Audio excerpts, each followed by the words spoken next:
Bueno, Sí, sí. muchas gracias a todos por estar presentes. Mi nombre es Esteban Gándara, soy jefe del Departamento de Investigación del Hospital Privado de Comunidad de Mar del Plata. Un gusto tenerlos a todos y poder compartir la discusión de este artículo que me pareció muy interesante.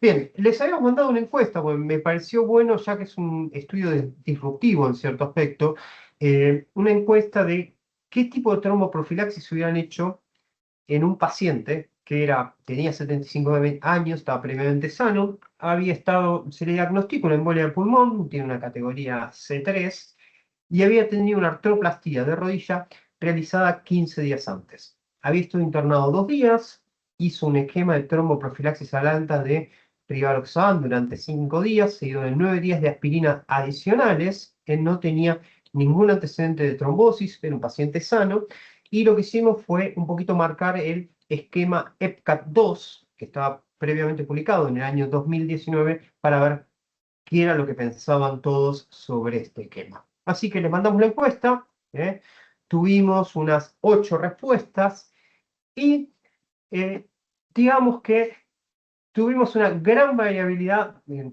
que era esperable, me pareció, en la respuesta. Creo 50% dijeron que no, debería haber solo recibido rivaroxaban, no estaba de acuerdo con el esquema EPCAT-2.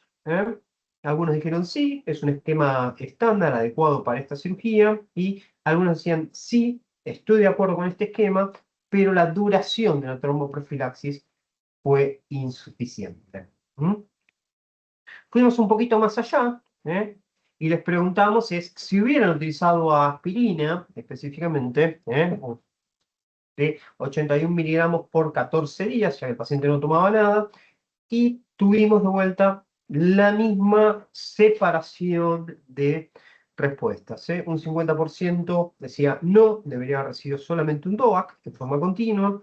Sí, aceptaron algunos que no funcionaba, y una persona dijo no, yo le hubiera hecho una duración más larga de la que se dio al paciente.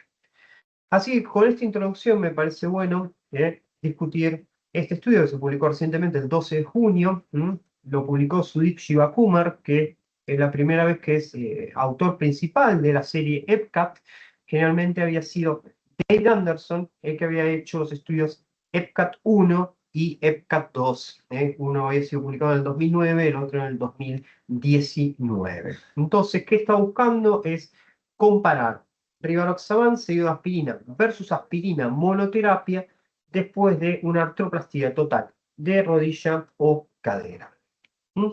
¿Y por qué estaba justificado? Nosotros sabemos que la cirugía de cadera y rodilla es una cirugía con mayor riesgo de enfermedad tromboembólica, y sabemos que la profilaxis antitrombótica tras estos procedimientos realmente reduce la mortalidad y las complicaciones, y cuanto más generalmente se extiende el tratamiento, más beneficios suele haber. ¿Mm?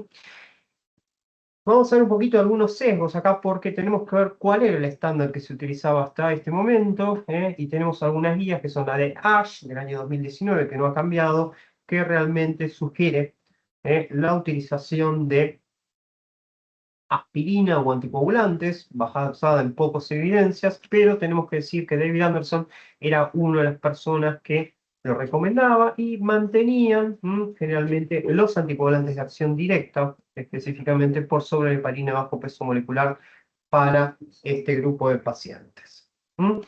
Tenemos las guías del NICE, que también una recomendación bastante similar.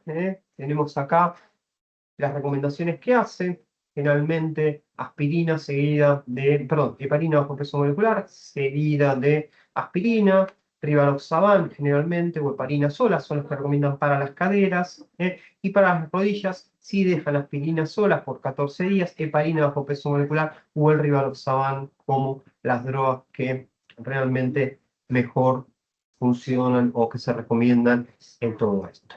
¿Mm? La guía más actualizada que hay probablemente sea de Trombosis Canadá, que es de, si mal no me equivoco, de mayo del 2026. Las recomendaciones son el rivaroxaban, 10 miligramos. Ellos está la opción de hacer después de 5 días el rivaroxaban seguido de aspirina, todos los DOACs, la opción de la enoxaparina y dejan la aspirina también como unas opciones, pero entendiendo que David Anderson también estaba involucrado en estas recomendaciones. Así que miremos un poquito cuál era la evidencia previa antes de llegar a este estudio. El EPCAT-1 fue publicado, perdón, en el 2013. Fue un estudio que se suspendió por futilidad y porque no podían reclutar pacientes por la gran cantidad de pacientes que habían entrado con, ¿cómo se llama? Con DOACs, pero lo que comparaban era 14 a 35 días de heparina bajo peso molecular, en este caso era de alteparina, contra 10 días de heparina bajo peso molecular contra aspirina, y este estudio se declaró fútil porque no importaba la cantidad de pacientes que fueran a enrolar, realmente había una muy baja diferencia de eventos tromboembólicos en cualquiera de los dos esquemas.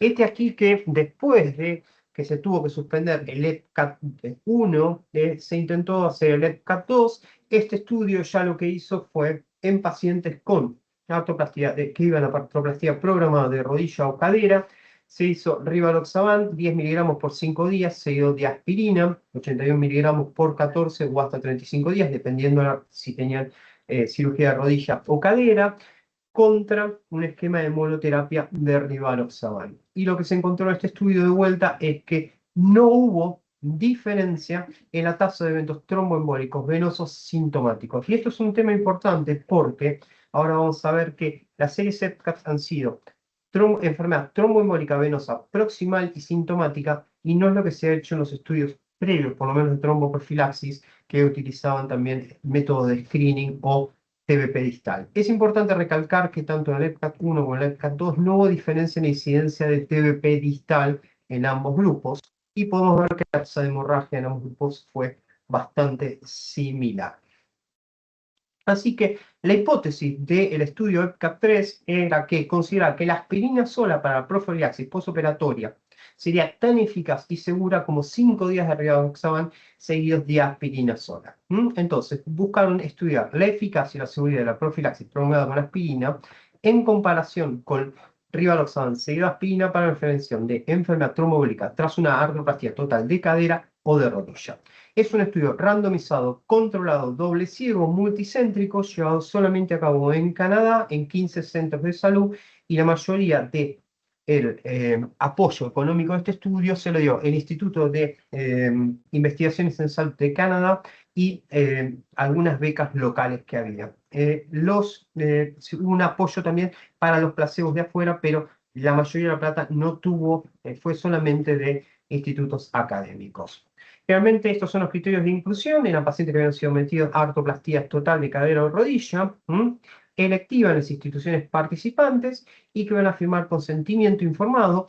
Sí es importante recalcar que, a diferencia de otros estudios, como puede ser el Crystal, ellos excluyeron a pacientes que tenían enfermedad tromboembólica venosa previa, lo mismo que los estudios previos, en los cuales pacientes que venían con la fractura de mucho tiempo, cáncer metastásico, esperanza de vida inferior a 6 meses, realmente pacientes con trombocitopenia, eran pacientes de muy bajo riesgo, realmente los que se iban a incluir. Estos son casi todos los criterios de inclusión, pero realmente es un son pacientes de bajo riesgo. Aceptaban pacientes con uso crónico de aspirina, siempre y cuando tuvieran una dosis menor a 100 miligramos día.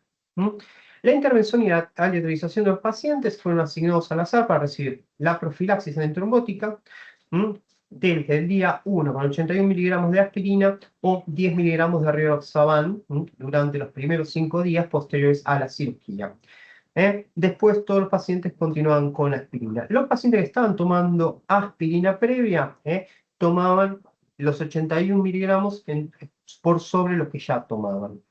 Generalmente los pacientes ya tenían la rama asignada entre las 72 horas previas a la cirugía y hasta las 24 horas postoperatorias, y fueron estratificados por tipo de procedimiento quirúrgico, si era rodillo o cadera, y centro de ensayo y el uso prolongado. Realmente todas las cápsulas que trataron de hacer ellos es que fueran lo más parecidas, tanto la aspirina como Rivaroxaban, fueran totalmente cegadas y que tuviera ningún. El outcome primario fue, y esto es importante, la aparición de enfermedad tromboembólica sintomática definida como trombosis venosa profunda proximal, esto es de poplitea hacia arriba, o un TEP confirmado mediante pruebas objetivas durante los 90 días posteriores a la cirugía.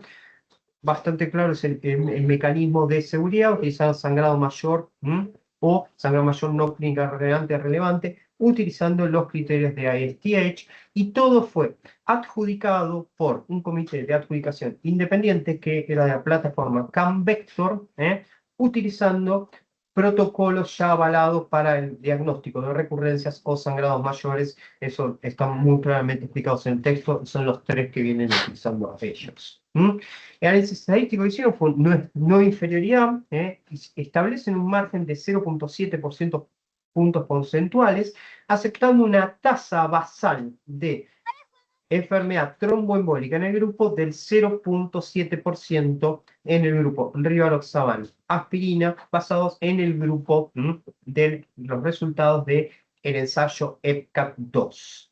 Ellos calcularon que necesitaban 2.430 pacientes para tener un beta del 90% y lograron, ¿cómo se llama?, de subir un 10% por potenciales pérdidas.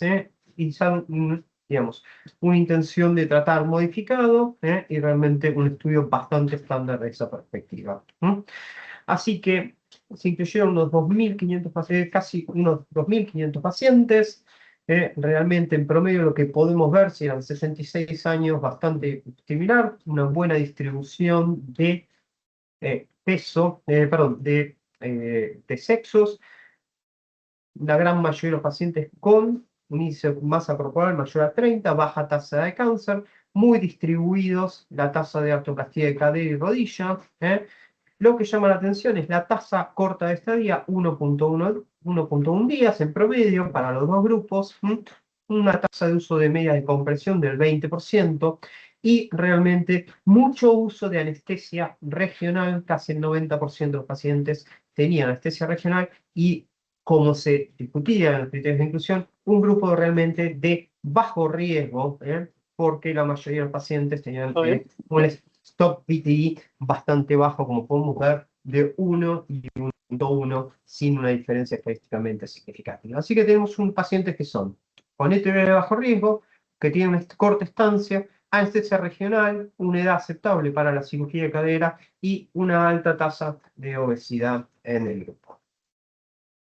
Lo que podemos ver que no hubo diferencia en la tasa de eventos tromboembólicos venosos, por definición, como evento primario, 12 y 13, sin una diferencia importante. La tasa de embolia pulmonar tampoco fue estadísticamente significativa, ni hubo una diferencia en la incidencia de trombosis venosa profunda proximal. Ellos hacen un pequeño comentario que no está escrito en el material suplementario, es que tampoco hubo diferencia en la tasa específica de trombosis profunda distal, igual no está ese dato, realmente mandé un mail a ver si me lo contestaban, pero no me lo contestaban, y la tasa de sangrado también fue muy similar en los dos grupos, sin una diferencia en la tasa de sangrado mayor realmente, o la tasa de mortalidad en ambos grupos. Si nos vamos específicamente a si había diferencias en los grupos de artroplastía de cadera y rodilla, con los 14 días realmente tampoco vemos que haya mucha diferencia en los números. Esta es la tasa realmente de subanálisis de ambos dos. Realmente no vemos que haya algo específico o algo que realmente nos tenga que molestar. Sí tenemos que ver que la tasa de eventos tromboembólicos venosos era un poco más baja de la que ellos se habían esperado, bastante, que era de 0,7 promedio, y realmente fue más baja para si nos vamos a 0,45, lo que teníamos esperado.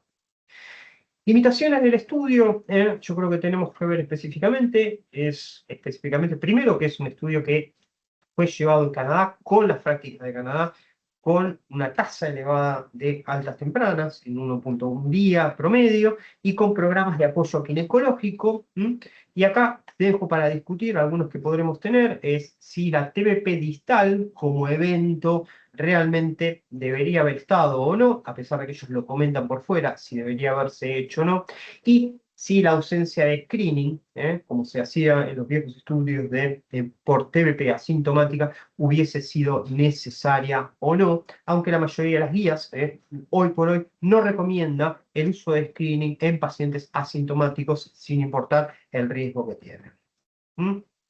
Tenemos que verlo porque cito específicamente el de la TBP distal, porque tenemos el estudio Crystal, que es un estudio que, si bien no es específicamente, ya que era un estudio por clúster, sugirió que la aspirina comparada contra la enoxaparina era menos efectiva, pero la gran diferencia venía por la tasa de TBP distal y no por la tasa de trombosis venosa profunda sintomática o embolia de pulmón. Este es un estudio que está publicado en JAMA, realmente bastante interesante, pero realmente vale la pena leerlo. Pero lo dejo aquí porque creo que es uno de los que generaría un poco de ruido en las limitaciones y es algo que ellos discuten también. Creo que las conclusiones, por lo menos desde mi perspectiva, creo que la tromboprofilaxis con monoterapia de aspirina es una opción válida en pacientes de riesgo bajo o moderado, específicamente con el score que usaron ellos, que han sido sometidos a una artroplastía total primaria de cadera y rodilla, siempre y cuando cumplan criterios de una estadía corta y haya sido con anestesia regional. Los dejo para discutir un poco, a ver qué te pareció. Fede, Ignacio, Marister, a ver qué les parece y si es algo que nos cambia realmente la práctica o no.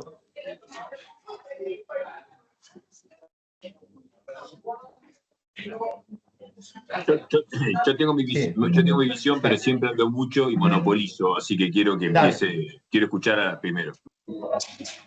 A ver, yo te comento, perdón. No, iba a empezar desde lo clínico, perdón, para que me llama un poco la atención. Primero, algo que remarcaste, que fue la estancia tan corta de la internación. Sí. No lo vemos nunca, un día no se queda ningún paciente en el hospital, inclusive hay un alto porcentaje que se va en el mismo día de la cirugía en el estudio, con lo cual me parece muy poco aplicable y la edad media de los pacientes también son muy jóvenes, o sea, 66 años, la edad media de cirugía también es muy joven. Me parece que un poco la población que muestra es una población que ya de hecho tiene muy bajo riesgo de trombosis y no es lo que vemos habitualmente nosotros en el hospital. Quizás algún caso aislado se podrá considerar esta terapia en pacientes muy jóvenes que realmente se puedan ir al día siguiente de internación, el mismo día no se va nadie, pero es una rareza, no es la mayoría para nosotros los pacientes del hospital. No lo veo muy aplicable acá, por lo menos en nuestra población. Segunda pregunta, ¿lo verías aplicable hacer los 5 días de rivaroxaban seguido de los de aspirina? ¿O no te sentís confortable? No me siento confortable. Mi respuesta fue rivaroxaban todos los días en la encuesta. Es lo que hacemos todos los días. Quizás por falta de confianza todavía, pero calculo que va a haber una población donde se pueda usar eso en pacientes de muy bajo riesgo. Pero todavía no lo tenemos estandarizado. Bien, Marister.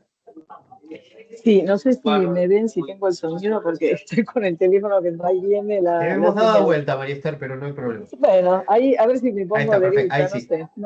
No los puedo ver a ustedes, pero no importa. Mira, yo te comento lo que nosotros hacemos en el Hospital Austral, en consenso con los traumatólogos, que ellos insistieron mucho en usar aspirina en el post-alta, pero lo que hacemos es seleccionar muy claramente los pacientes. Nosotros tenemos una guía de tromboprofilaxis que se aplica a todo el hospital y el subgrupo de los pacientes que van a cirugía de reemplazo total de cadera y rodilla, pero que no tienen antecedentes de trombosis, que no tienen cáncer, que no tienen más de 80 años, y creo, bueno, que no tengan antecedentes patológicos, que estén deambulando cuando entran a la cirugía, que se paren al otro día inmediatamente después de la cirugía, O sea, son pacientes donde el tipo de cirugía, la anestesia y esta cirugía fast track, dice que la hacen rápidamente y el paciente al otro día está parado y se va de alta a su casa.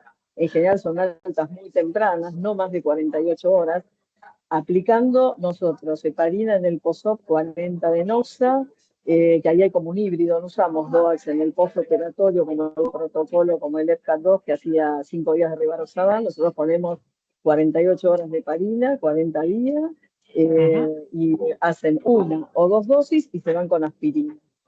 En pacientes ultraseleccionados no hemos tenido complicaciones. Cuando entró un caso como el que vos anotás, que hizo una embolia de pulmón, la señora no había cumplido las indicaciones y se mantuvo en una condición de reposo. Tuvimos uno en una serie importante de pacientes. Así que nosotros sí usamos aspirina, tanto en cadera como en rodilla, pero pacientes ultraseleccionados. Y algunos un poquito más añosos que lo que muestra el protocolo. Porque la realidad es que este protocolo de aspirina sola está para pacientes ultraseleccionados de muy bajo riesgo, con un tipo de cirugía, y como vos decías, con una alta muy, muy temprana. Sí, yo creo que un tema que es importante y creo que marcarlo es, a mí me llamó la tasa de obesidad, digamos, si bien es Norteamérica, el BMI, eso es importante, pues 30, la mayoría de los pacientes tienen un BMI de 30. Lo cual estás hablando de una tasa de obesidad bastante alta, lo cual uno siempre preocupa no estar quedándose corto a veces en la profilaxis en este grupo de pacientes. Realmente creo que ese es un detalle que también a tener en cuenta. Yo no lo puse en las conclusiones, pero realmente a mí me pareció algo que refuerza un poco las cosas o la tranquilidad. ¿Fede? Bueno, yo te cuento que pienso y que hemos hecho. Lo primero es verdad, está reportado trombosis venosa profunda distal, pero sé que escuché un podcast del autor principal. No fue Anderson, porque Anderson se jubiló, me lo enteré en el podcast. Y el autor principal en este podcast hace, yo no sé, Esther, quiero que tenés el micrófono abierto, puede ser que hay un poco de ruido. ¿No sé si sos vos? Sí, lo que puedo, ¿sabes qué? Lo que no puedo es silenciarlo porque no lo puedo ver, no sé por qué. Ahí está. Ahí está. Ahí estamos. Entonces, no sé si estás ahí, Maresté, porque te silenciaste y te apagaste también. Bueno, el autor ahí cuenta lo siguiente, bueno, que David Anderson se jubiló, pero también cuenta que hicieron su análisis incorporando a trombosis venosa profunda distal dentro del punto final primario y no vieron diferencias entre los grupos, a diferencia de otras publicaciones como el Cristal. Así que lo que ellos dicen es, aún sumando trombosis venosa profunda distal, nosotros vemos que no se modifica nuestro umbral de no inferioridad. Eso es un punto que quería sumar. Lo segundo es, a mí me cuesta entender qué me aporta este estudio. Yo creo que el estudio clave fue el EPCAT-2. Con el EPCAT-2 teníamos que tomar una gran decisión, porque nosotros en el hospital tuvimos mucha presión por parte de los traumatólogos que ya venían presionándonos con el uso de aspirina. Y después del EPCAT-2, la pregunta fue, bueno, a ver, ya estamos. Y la verdad que en ese momento, con José Cereceto, que es con quien habitualmente emitimos recomendaciones de tromboprofilaxis en el hospital, lo discutimos con los traumatólogos y nosotros, en una cuestión completamente sui generis y porque se nos ocurrió, y acordamos lo siguiente, algo parecido a lo que planteaba Maresté. Nosotros dijimos, bueno, mira, si el paciente que recibió al menos 48 horas de tromboprofilaxis convencional, ¿sí?, y egresa antes de los 5 días, y además es menor de 75, no tiene ningún otro factor de riesgo protrombótico, tuvo movilidad temprana y se destó en las primeras 24 horas, ¿sí?, no es fumador, ¿sí?, y es una cirugía primaria, en ese contexto, después de las primeras 48 horas como mínimo de tromboprofilaxis farmacológica convencional, lo podés rotar, estaríamos de acuerdo en que lo rotes aspirina, ¿sí?, pero solamente si se daban esas condiciones. Después de esto que charlamos, hicimos una pequeña evaluación y nos dimos cuenta que estos pacientes en nuestro hospital eran menos del 10 al 15% de los pacientes y que la mayor parte de los pacientes ocurría alguna otra cuestión por la cual nosotros recomendábamos la extensión. Entonces ahora en este estudio va un poco más allá y dice, bueno, ¿y qué tal si sacamos los primeros días de tromboprofilaxis convencional? ¿Qué tal? Y me parece fantástico porque creo que es algo que uno debería plantearse, pero hay que tener en cuenta algo que es muy particular. tanto en el EPCAT-2 como en este estudio, la tasa de enfermedad trombólica venosa fue menos del 1%. Es decir, que estamos hablando con pacientes con riesgo basal extremadamente bajo. Yo siento que a estos pacientes les podríamos dar jengibre con limón y probablemente tengan la misma tasa de tromboembolismo, ¿sí? Entonces, la pregunta que creo que nos tenemos que contestar es, si el paciente es esta característica, ¿sí? Tiene menos de 2 días de internación, tiene 68 años, es cirugía primaria, no fuma, y todo esto que estamos hablando, si es este paciente, creo que, bueno, no tenemos que discutir. La pregunta es si estos pacientes son la norma o hay validez externa, es decir, es lo que convencionalmente haríamos en el hospital. Y acá viene donde yo creo que todo cruje. Entonces yo creo que sigo pensando un poco de la misma manera que pensé cuando se presentaron los resultados del ECPAT-2, que es, mira, si todo fluye y tengo un paciente que es muy parecido, con todo el antecedente que tengo previo, bueno, en ese contexto yo al menos diría que el trayecto intrahospitalario, hacerlo con profilaxis farmacológica y después se vaya con convencional. Si está menos de un día, no importa lo que hagas, probablemente el paciente con aspirina ande perfecto. Para el resto de los pacientes que cumplen algún otro factor adicional, no recuperan movilidad en las primeras 24 horas, tienen más de 48 horas de internación, yo iría por lo convencional, iría por la tromboprofilaxis, ¿sí? Al menos de internación y 5 días, convencional, y después que me alejo del episodio, me parece que aspirina podría ser una opción. Hay que recordar que en reemplazo total de rodilla, el pico de enfermedad tromboembólica venosa se produce en forma temprana, dentro de los primeros 10 días postoperatorio. Con lo cual es ahí donde uno quiere asegurarse que si hay algún factor de riesgo, o el paciente permanece internado o no se mueve, bueno, ahí yo me aseguraría que tener mayor cobertura, ¿no? Durante ese periodo. Después, en el periodo más alejado, me parece que aunque esté con aspirina puede ser una opción. Pero bueno, es un poco mi visión.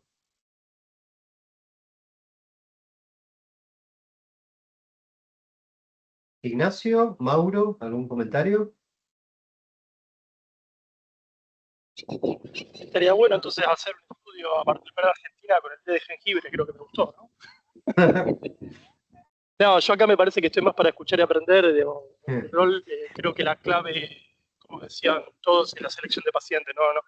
No creo que puede quedar en forma arbitraria la profilaxis con aspirina Sí. para la mayor parte de los pacientes que se someten a este tipo de intervenciones. Son pacientes ultra seleccionados, creo que tiene su lugar, su nicho, pero respetando justamente la inclusión de pacientes acá, que son pocos, pero bueno, por ahí en un medio público puede ser algo costo efectivo, pero de vuelta, creo que va a ser muy limitado a los pacientes que podamos seleccionar para este tipo de terapia. Fede, vos decías, ¿qué trae el estudio? Y yo me parece que termina de cementar el rol que tiene la aspirina, porque me parece que después del EPCAT 1 y el 2 se liberó mucho el uso de aspirina en las guías. Lo ves, por eso mostré las 3 guías específicamente, para ver realmente dónde estábamos parados. Y yo creo que termina de cementar y decir, bueno, en estas condiciones y en este paciente específico que es, paciente que se levanta de bajo riesgo de trombosis, que realmente está activo, que no tiene muchas contraindicaciones, no tiene historia de enfermedad tromboembólica, por lo menos dice, en estos pacientes, estos son los pacientes que se benefician de la aspirina. Creo que cierra un poco el rol de la aspirina, en quién es, pero no nos contesta, como nosotros decimos, qué pasa con el paciente de 80 años, polimedicado, que no puede salir, que no va a poder hacer kinesio, si realmente la aspirina es una opción o no. Que esa es la respuesta que faltará en los pacientes de alto riesgo específicamente. Es qué pasa cuando vos pones paciente de alto riesgo. Pero sí creo que la importancia viene, es decir, este es el grupo que se beneficia realmente de aspirina, pero es solamente limitada a esta corte, bien delimitada. No es, yo creo que tendría que tener un asterisco en las guías, es sí y solo sí, es en este grupo de pacientes. Que eso está bueno porque las guías de Trombosis Canadá lo dicen, le dicen que es en los pacientes de bajo riesgo, considerados, vistos específicamente, le pone eso. Yo creo que nos da la respuesta y termina de decir, bueno, esta es la población donde hay un beneficio del uso de aspirina. Estaba Maristel y después Fede. Sí, gracias. Mira, yo lo que creo que nosotros vamos a tener que ir contra los traumatólogos, porque los traumatólogos con este estudio salen por los pasillos revoleando el paper, vieron que la aspirina servía. Entonces, a mí me parece que lo que hay que limitar es eso, que si el paciente cumple los criterios de inclusión, o sea, es un paciente que se va a la casa y tiene que moverse y casi bailar, viste, ballet, porque si no, el paciente no es ese paciente. Entonces, me parece que es fundamental el criterio de selección y que si aún el paciente tiene una internación un poco más prolongada, nosotros le pusimos 5 días de heparina de bajo peso, ya no tiene que ir con aspirina al alta para que cumpla el resto de los 14 que le quedan. Yo creo que ese paciente ya no está seleccionado para un protocolo de aspirina, que debiéramos hacer o un DOAC o heparina de bajo peso o lo que fuera. Nosotros sabemos la limitación de la heparina de bajo peso, es imposible conseguirla ahora, la tiene que pagar el paciente, casi ninguna obra social paga la heparina como una internación domiciliaria, y a veces tenemos limitaciones para usar un DOAC porque, qué sé yo, tiene una bariátrica, pero independientemente de todo, yo creo que hay que ir contra aspirina para todos, eso no va, es exactamente para este grupo de pacientes. Sí, yo coincido. Por eso, a ver, si nosotros quisiéramos hacer una recomendación de tipo Gray, lo que diríamos es que esto es una recomendación condicional, ¿sí? O una recomendación débil. Condicional a favor, siempre y cuando se cumplan algunas condiciones. Entonces, me parece que esto no es al todo o nada, un sí o no o un blanco o negro. ¿Sí? Acá, por eso me parece el abordaje Gray, de alguna manera, me parece el ideal para emitir recomendaciones en estos contextos, ¿sí? Porque yo acá la aspirina, a mi criterio, tendría una condición condicional si eventualmente el paciente cumpliera determinados criterios. ¿Y por qué condicional? Porque no es para la mayoría de los pacientes. En mi práctica clínica, lo que plantea Victoria, en mi práctica clínica, este no es el reflejo de lo que yo me encuentro en mi sala de internación. Entiendo que, no sé en los hospitales donde se hizo el estudio, lo que sí estoy seguro es que hay un sesgo de selección posiblemente porque aún en los hospitales donde se hizo el estudio, bueno, se reclutaron pacientes que cumplen con determinada norma. De hecho, la cirugía express de articulación mayor se logra cumplir en los programas más eficientes en no más del 20% de los pacientes. Es decir, que hoy en día el reemplazo total de cadera de rodilla se va antes de las 24 horas, pero en menos del 20% de los pacientes, se va antes de las 48 horas, ¿sí? En menos del 50% de los pacientes. Si se va a las 72 horas, cerca del 70%, 75% de los pacientes, y se va después de las 72 horas en el 25%. Es decir, que si tu centro tiene una estadística diferente a esta, a predominio de más días de internación, bueno, ya empezamos mal. Entonces, me parece que esto es una recomendación eventualmente condicional. Yo no estoy en contra de la aspirina, lo que sí creo que el paciente de la viñeta, por ejemplo, Esteban, es un paciente añoso. ¿Sí? Hay un montón de información que no tenemos. En ese contexto, yo digo, vamos más despacio, ¿sí? Y por ahí me quiero asegurar un priming de una tromboprofilaxis formal. Le saqué todos los antecedentes. Por eso te dije, es un paciente de 76 años, creo, pero sin antecedentes. Algo que no toma medicaciones a propósito para decir, bueno, es un paciente muy perfecto. No pasa, todos sabemos que ningún paciente de 75 años viene sin antecedentes prácticamente, o por lo menos no se lo buscamos lo suficiente, vamos a ser justos también. Pero, a ver, son casos que uno pone. También lo quise poner un poquito la viñeta para generar un poquito ¿qué pasa cuando venís con el evento? Creo que charlábamos antes. Porque es fácil a veces discutir en el hipotético, pero cuando está el evento adelante es cuál hubiese sido la estrategia que hubieses utilizado. Lo querían plantear de ese lado. Yo creo es una población muy específica, eso creo que no queda para la mayoría de los pacientes, queda solamente para el setting de Canadá, si es así. Si vos mirás la tabla, el diagrama de flujo, no escribían muchos pacientes realmente. O sea, deben tener un programa que funciona bien o limitar las caderas en ya cierto grupo de pacientes. Pero no escribían mucho. Yo calculo que son pacientes son muy seleccionados porque realmente un día de internación, todos con anestesia regional. Realmente hasta 3 días como máximo llama la atención. Es un grupo muy, muy, muy selecto. Muy selecto, y realmente que hayan bajado en un 50% la tasa esperada de trombosis que tenían del estudio previo, es algo que uno también tiene que mirar, porque de 0,7 esperado que habían manejado a 0,40, realmente ya estamos hablando y muy parejo los dos grupitos, estamos hablando de un grupo muy, muy bajo, es prácticamente cero. Es así. Yo creo que es una intervención útil para un subgrupo de pacientes, y esa tiene que ser la viñeta que tendría que quedar en las guías. Es una opción solamente si se cumplen todos estos criterios. Sí, tal cual, tal cual. No sé si ir contra los traumatólogos como plantea María Esther, pero va a haber que ayudarlos. Sí. No, pues aparte aman la aspirina, ¿eh? Como que viene. La aman hasta que tiene una trombosis. Después pasa una etapa de que hay que anticoagular a todos y después vuelven a la aspirina cuando empieza a sangrar la herida. Ese es el otro tema. Pero. No, sí, mira, a ver, Sí, no viene al caso y sí, no quiero hacer sí, de clic, me parece que sí, ya le sacamos jugo, sí, pero estos escenarios también, viste, es un poco parecido y trasladable a lo que pasa con las artroscopías.